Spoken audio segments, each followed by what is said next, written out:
Bapa, kami sungguh bersyukur jika kami sampai di dalam pembelajaran kami sampai kepada kata berbahagia diberkati yang terakhir, yang ke-8.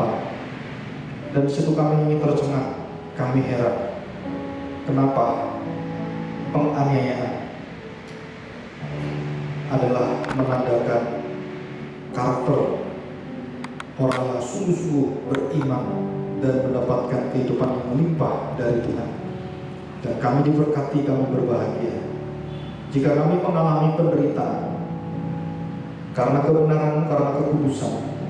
Maka disitulah Tuhan, Engkau memberkati kami bukan dengan berkat dunia ini, bukan dengan emas perak, tetapi kami menerima hidup yang kekal.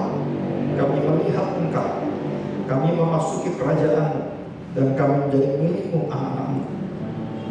Bukan nanti di surga, tetapi mulai hari ini, mulai saat kami mengenal Engkau, mengenal pengajaranmu, mengenal hidupmu, dan Kau tinggal hidup bersama dengan kami. Dan kami adalah bait-Mu yang baru, bait-Mu yang bangkit dari seluruh keterpurukan kami. Dan kami percaya Tuhan bahwa Engkau lah yang akan menuntun kami, karena Roh-Mu yang kudus yang akan menolong, menguatkan, dan menghiburkan. Kami serahkan hati kami, didiklah di dalam nama Tuhan Yesus. Kami serahkan doa kami. Amin. Kita akan membuka Matius pasal yang ke-5, ayat yang ke-10 sampai 12. Ya. Ayat 10 dengan 11 ada perbedaan subjeknya, ada perbedaan yang dibahas. Ya, perbedaannya itu apa? Yang satu orang yang, ayat yang ke-10. Dan semua kata berbahagia itu orang yang. Ayat yang ke-11 itu berbahagialah kamu.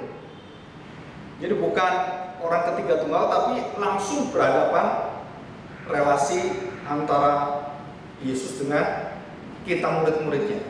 Ya. Jadi ini ada perbedaan. Jadi kenapa kata berbahagia cuma 8, bukan sampai ke 9? Berbahagia kamu jika karena aku kamu dicela. Enggak termasuk.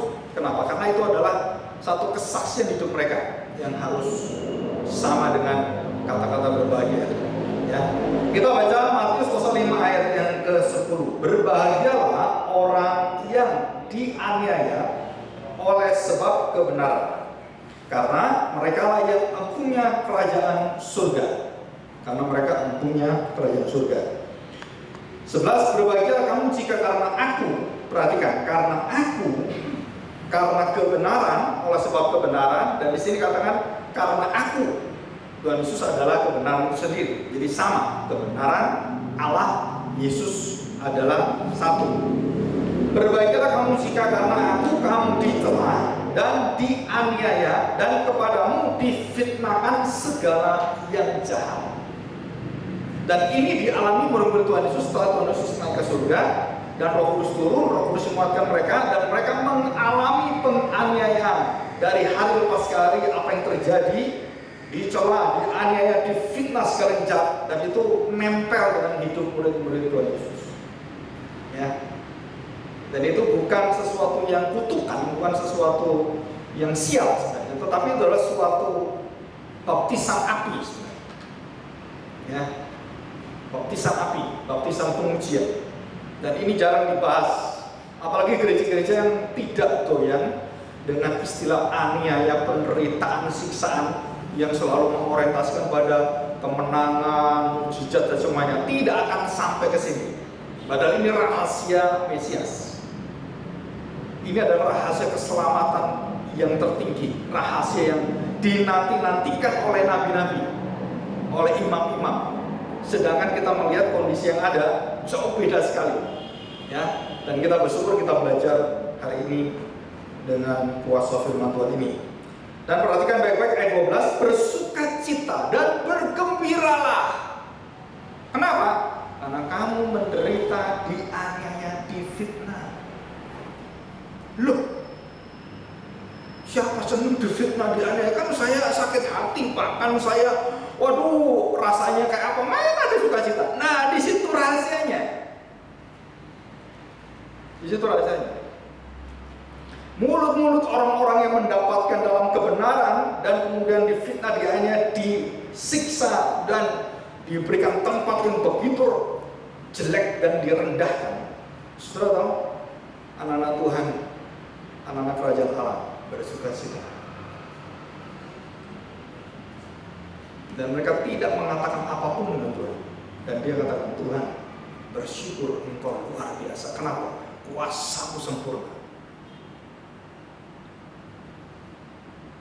Saudara, pengujian-pengujian seperti inilah yang menunjukkan gereja sejati dan gereja palsu, pendeta palsu dan pendeta asli,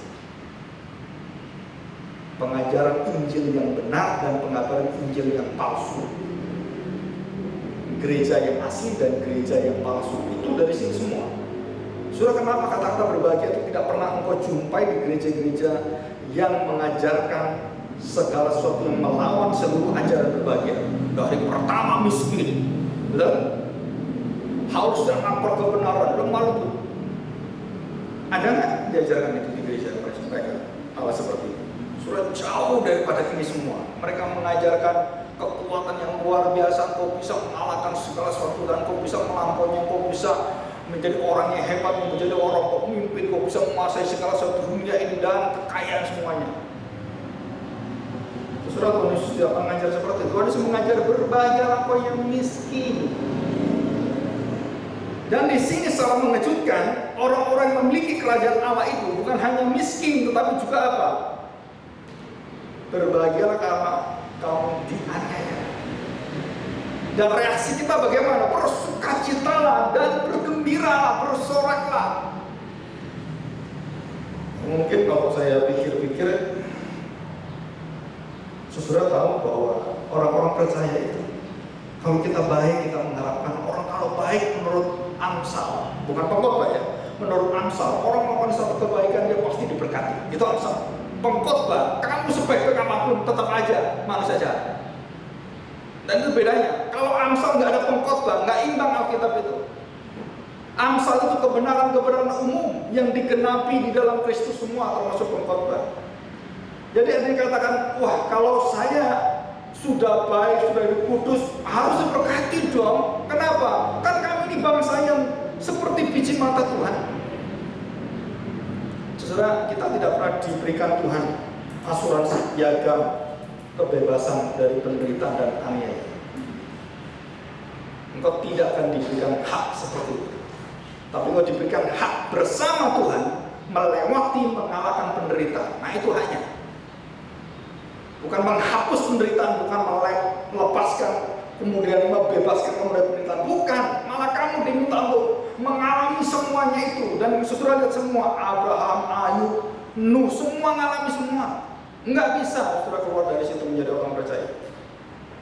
Pak, saya jadi orang percaya nggak pernah saya menderita, Pak. Semua terjamin, orang tua saya kaya sekali semua. Berarti kamu belum mengerti dan belum memiliki kerajaan. Karena kamu belum pernah berjuang demi kebenaran. Jadi kamu terdaftar di gereja, dibaptis semuanya, tapi kamu belum memiliki kebenaran. Orang yang memiliki kebenaran pasti akan mengalami aniaya, siksa, dan dibenci oleh dunia. Berarti kamu hidupmu sama dengan dunia. Kamu bisa menikmati dunia dan tidak pernah dianiaya. Berarti kamu sama dengan dunia dan kamu bukan anak Tuhan. Kenapa saudara? Karena kamu konconya mereka. Kalau kamu berbeda, pasti mereka marah. Kalau kamu menyatakan kekudusan hidupmu dan kamu mau bersaksi, pasti mereka akan menolak. Karena dunia itu gelap sekali. Kita anak-anak tahu. Dan itu sudah naturnya. Ya. Jadi saudara-saudara tidak diberikan hak seperti itu. Kita kembali pada ayat yang ke-12. Bersukacita dan bergembiralah karena upahmu besar di surga. Saudara, kalau saudara mengalami masuk dalam masa-masa yang sulit di lembah kekelaman, dan Tuhan tidak berbicara dengan kita dalam segala kondisi kita, dan Tuhan seolah-olah membiarkan kita dan tidak pernah memperhatikan kita, saudara, itu menunjukkan kasih Tuhan yang begitu dalam hidupnya, dan bukan Tuhan juara. Tuhan ingin kita mengerti sebaik-baiknya siapakah Dia. Dan pada waktu Ignatius, Polycarpus, terus John Huss, John Wycliffe semuanya menghadapi siksaan dan penganiayaan besar, termasuk Stefanus. Saudara, batu-batu yang dilempar kepada Stefanus adalah batu-batu yang dibalikkan dengan pengampunan. Kebencian tidak dibalas dengan kebencian, tetapi dibalas dengan doa pengampunan. Dan inilah orang-orang berbahagia. Ya, waktu dianiaya, dia tidak membalas menganiaya, dicaci maki, tidak caci maki. Jadi kalau saudara dicaci maki, balas caci maki, saudara itu anak-anak bukan raja Allah. Ya, itu anak-anak dalam kegelapan. Dikatakan di sini upahmu besar di surga, sebab demikian juga telah dianiaya nabi-nabi yang sebelum kamu. Jadi ada dua hal yang perlu diperjelas ini. Kamu di sini adalah murid-murid Tuhan Yesus yang akan melakukan semua apa yang dia misinya, yang dia usulkan, dia utus. Kamu akan mengalami sama dengan saya, dan semua yang saya alami akan kamu alami, dan aku sudah memenangkan, kamu pasti menang. Aku sudah melewatinya, kami pasti melewatinya. Dan aku akan memberikan Roh Kudus, karena aku beda dengan kamu. Kamu harus sertai Roh Kudus, tunggu Roh Kudus. Nah, Roh Kudus itulah yang akan membawa kamu, dan kuasanya luar biasa. Bahkan penjara pun bisa dibuka.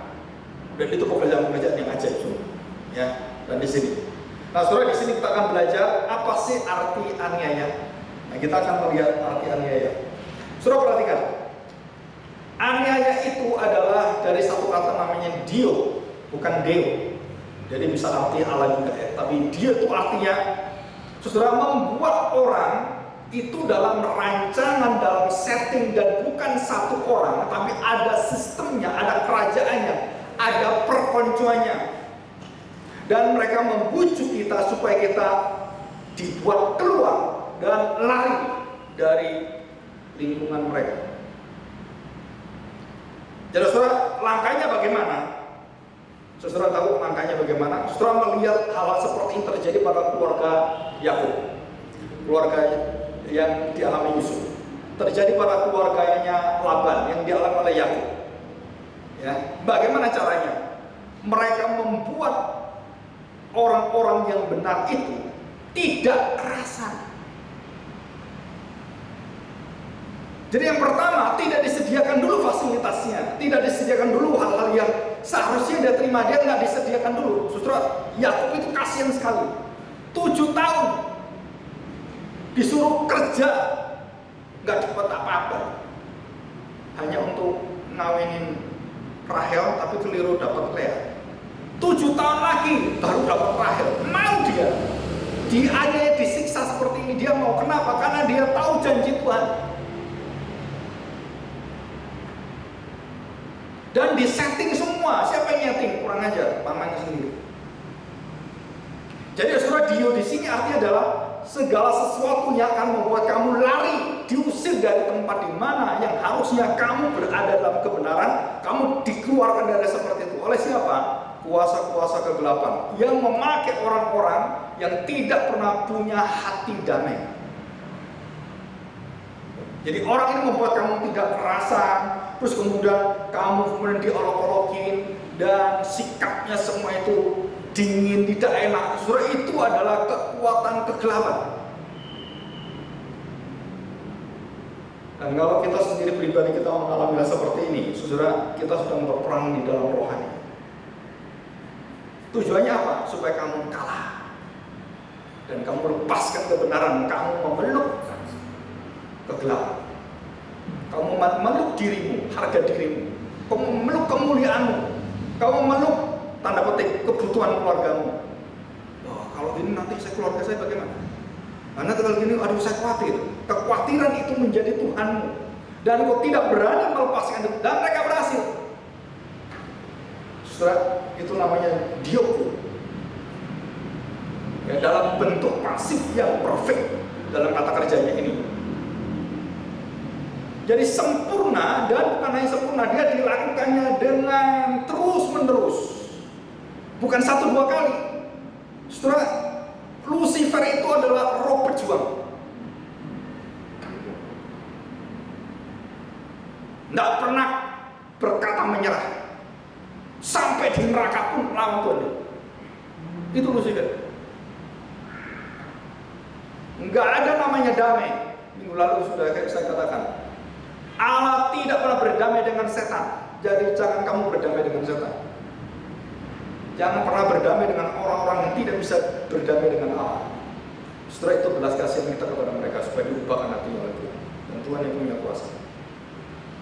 Jadi dioko ini dalam bentuk yang diberikan pada orang percaya, dan kita kemudian mengalami satu aniaya yang bentuknya adalah sudah paten dan sudah menetap, dan kamu pasif menerima, dan kamu akan mendapatkan kebahagiaan waktu kamu bisa menerima dan tahu bagaimana menerima dan menikmatinya. Saudara, ada aniaya penderitaan yang bukan pada tempatnya karena kebodohan kita, karena kita salah mengenal kebenaran. Itu salahmu sendiri. Tapi kalau kamu sudah benar-benar tahu dan memegang kebenaran, dan dunia dan orang-orang sekeliling itu mengelilingi kita, melawan kita, dan mereka membenci kita, Tuhan Yesus berkata, bukan membenci kamu, dia membenci aku. Ya, jadi mereka membenci pribadi yang memimpin kita. Waktu Musa diusir dan kemudian mau dibunuh, mau diganti dan tidak diterima, Tuhan berkata, bukan kamu Musa yang ditolak, aku yang ditolak. Saudara, orang di dalam kebenaran anak Allah itu adalah saudara mewakili Allah sendiri. Jadi saudara-saudara punya harga diri itu yang sangat tinggi sekali. Duta besar Allah.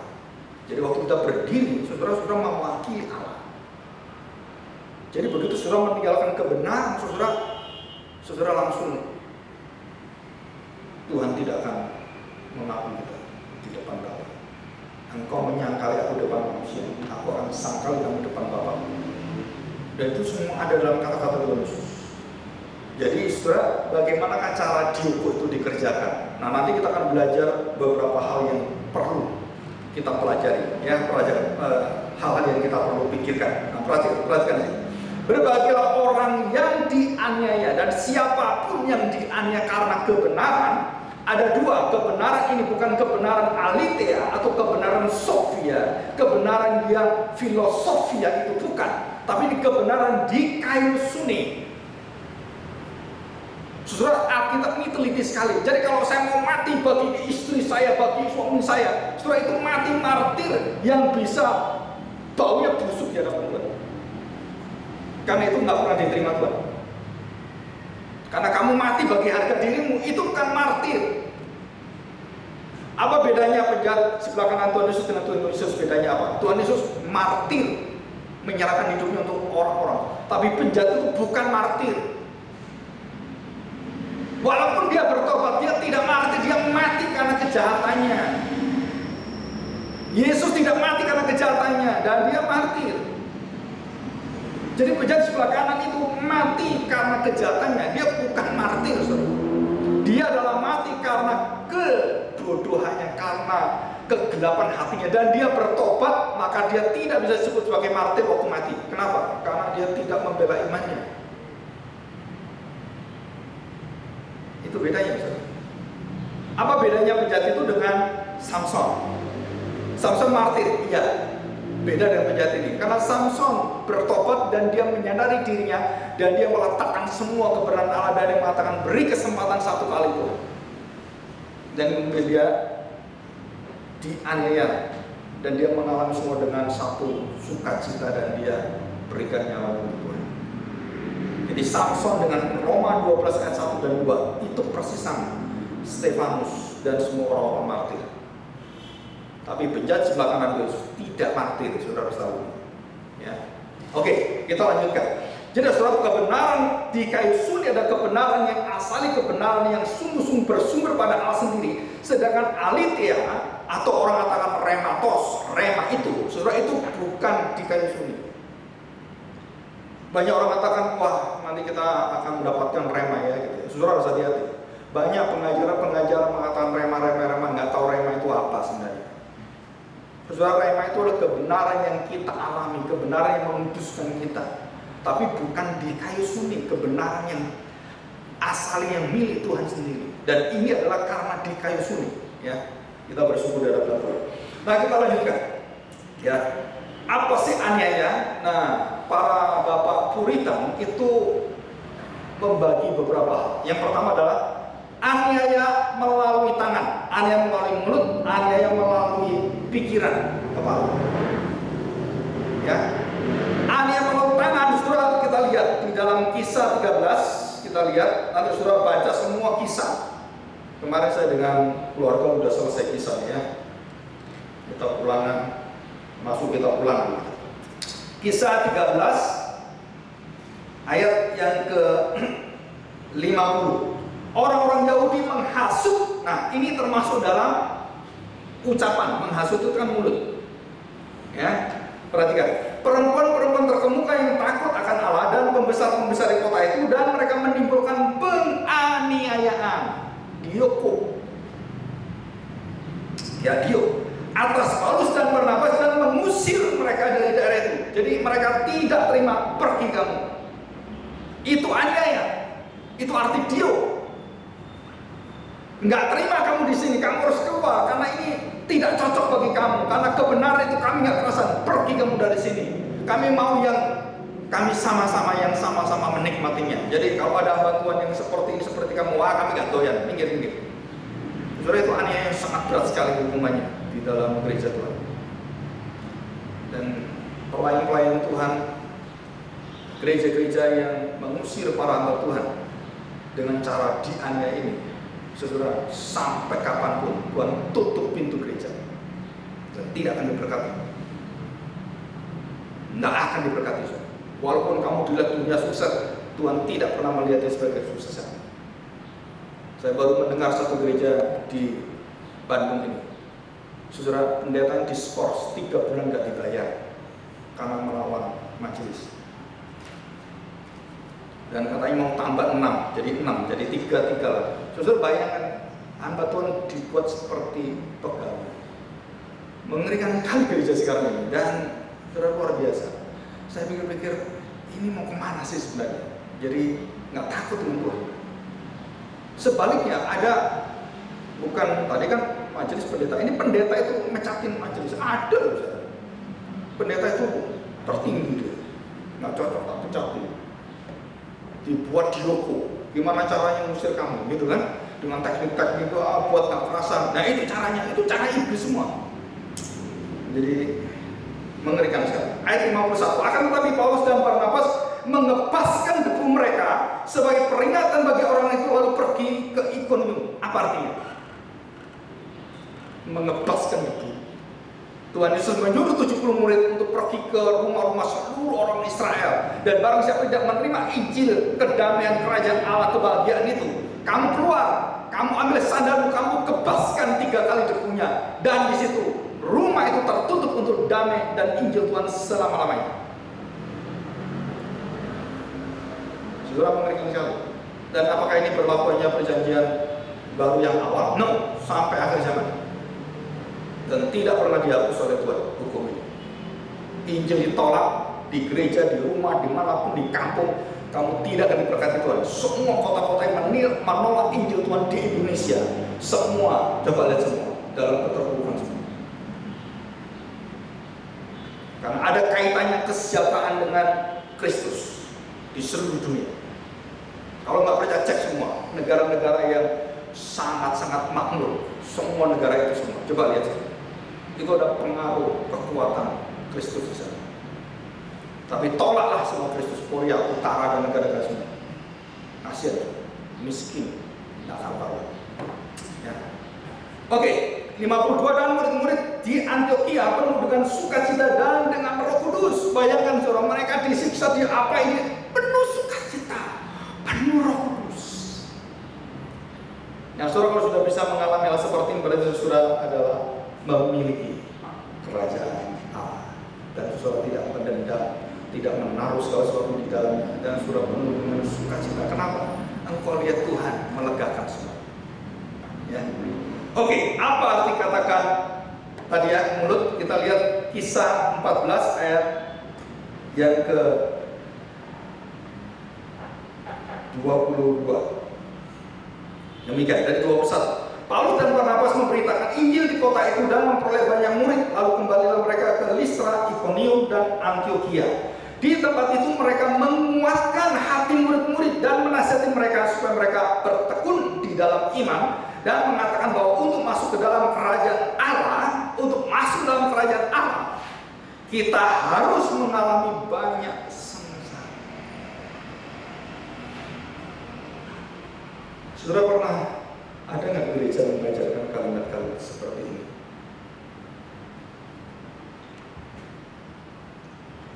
Saya berdoa supaya kita dibekali dan dengan mulut mereka dihasut, dicaci maki dan bikin banyak hal dan semua tentang sini, semua pokoknya apa yang dikerjakan oleh orang benar ini dari segala sisi itu tidak pernah bisa diterima. Model skeptis, ya, semua nggak pernah diterima, singit sekali. Nah, sesudah sebaliknya, orang-orang ini membuat satu kalimat-kalimat yang memfitnah murid-murid Tuhan Yesus dengan mulutnya dan mengatakan murid-murid pengikut Kristus itu sekte. Kenapa? Mereka makan daging dan darah. Padahal mereka makan roti tidak beragi, kan? Tapi dia ngomong itu darahku, itu makan darah dan fitnah. Terus ditanya, betul kamu makan daging darah? Betul, makan daging dan darah Yesus. Wah, benar kamu ya. Padahal kan enggak. Dan sudah bayangkan mengerikannya pada awal kekristenan zaman itu. Bagaimana mereka di Yerusalem itu dijadikan panggangan semua, dijadikan tontonan dan disiksa luar biasa. Dan saudara, enggak pernah kita pikirkan itu awal gereja. Gereja didirikan bukan dengan sukacita, penuh dengan kekuatan luar biasa. Bukan, mereka dicari-cari, mereka diburu-buru. Seperti Paulus juga memburu semua sampai Saulus pun mati di depan dia. Dan itu awal gereja, kita lupa. Ya, saudara, disinilah Yohanes pasal 8:48, saya tidak baca. Nah, kita masuk yang ketiga, kepala. Apa artinya? Fitnah melalui pikiran. Saudara, dalam Yakobus pasal 5 ayat 10, saudara baca baik-baik di sana. Saudara perhatikan bahwa orang-orang yang merancang dan orang-orang yang melakukan ucapan-ucapan tangan yang menyerahkan kepada penguasa-penguasa, kepada pengadilan-pengadilan agama, dan banyak orang kemudian ditaruh dan kemudian dihukum karena iman kebenarannya, baik di Indonesia dan seluruh dunia yang ada. Surah itu adalah mulai dari tangan mereka bergerak sampai mulut mereka mencaci maki, fitnah dan semuanya, bikin hal-hal yang membuat mereka akhirnya bisa ditangkap dan dibuang. Dan yang terakhir adalah ada otaknya, ada yang memimpin. Dan semua yang berkaitan dengan ini itu ada otaknya, saudara. Tidak mungkin orang itu sendirian. Saya sudah pelajari masuk dalam beberapa pelayanan gereja, organisasi apapun. Jika terjadi hal seperti ini, itu ada otaknya, ada yang merancang semuanya. Dan akhirnya tahu siapa yang merancang. Oh ini orang. Oh, berarti orang ini yang merancang. Dan semua orang yang bersama-sama nggak ada yang tahu, tapi orang-orang ini yang merancang. Karena apa? Karena kebencian. Saudara, Paulus itu menggerakkan orang satu kota bisa. Untuk apa? Nangkep Stefanus. Hebat ini Paulus ini. Dia tidak membunuh Stefanus, dia otaknya. Saudara, menurut undang-undang di Amerika, otak pembunuh itu dibunuh lebih besar dan harus hukuman mati. Saya nggak ikut apa-apa, tapi saya yang merancang semuanya. Nah, ini yang paling jahat. Dan disitulah kepalanya adalah Saulus. Dan dia bikin sebagaimana Stefanus bisa kemudian ketangkap dan kemudian dirajam di depan dia, dan dia dengan sukacita mati loh, terkutuk belakang seperti Tuhan. Dan dia bangga luar biasa. Kenapa? Dia merasa dia beriman, dia merasa dia menguduskan Tuhan, dia merasa dia benar di hadapan Tuhan. Setelah waktu dia ketemu Tuhan Yesus, dan dia tahu bagaimana kamu menghadapi orang-orang seperti dia. Aku tahu siapakah kamu. Aku tahu siapakah binatang-binatang buas yang di Efesus. Aku tahu siapakah kamu, penjilat-penjilat, anjing-anjing semua. Dia tahu kenapa? Karena